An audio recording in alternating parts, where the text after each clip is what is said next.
আসসালামু আলাইকুম। অসংখ্য ধন্যবাদ ভাইজান আপনাকে কথা বলার সুযোগ করে দেওয়ার জন্য।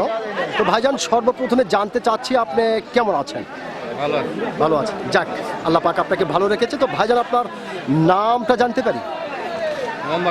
মোহাম্মদ পাবেল, সুন্দর একটি নাম আপনার। তবে ভাইজান, একটি কথা বলতে আমি বাধ্য হচ্ছি, সেটা হচ্ছে যে আপনার নাম শুনে এবং মোটামুটি আপনাকে সামনাসামনি দেখে যেটা বোঝা যাচ্ছে, আপনি প্রচণ্ড একটি সাহসী মানুষ। এটা কিন্তু ভাইজান আসলে আপনাকে দেখে বোঝা যাচ্ছে যে আপনি প্রচণ্ড একটি সাহসী মানুষ।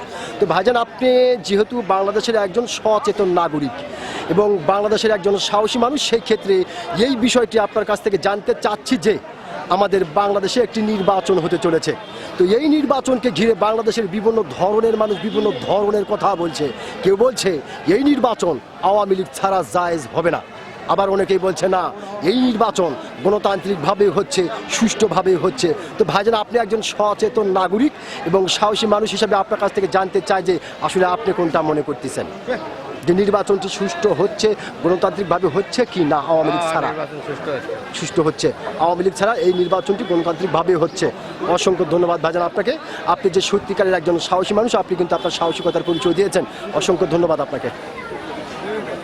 তো ভাইজান, আপনি একজন সচেতন নাগরিক এবং বাংলাদেশের একজন সাহসী মানুষ হিসাবে আপনার কাছ থেকে জানতে চাই যে আপনি কোনটা মনে করেন যে নির্বাচনটি গণতান্ত্রিকভাবে হচ্ছে কি হচ্ছে না? হবে মানে নির্বাচনটি গণতান্ত্রিকভাবে হচ্ছে, এটাই আপনি বুঝতে পারলেন।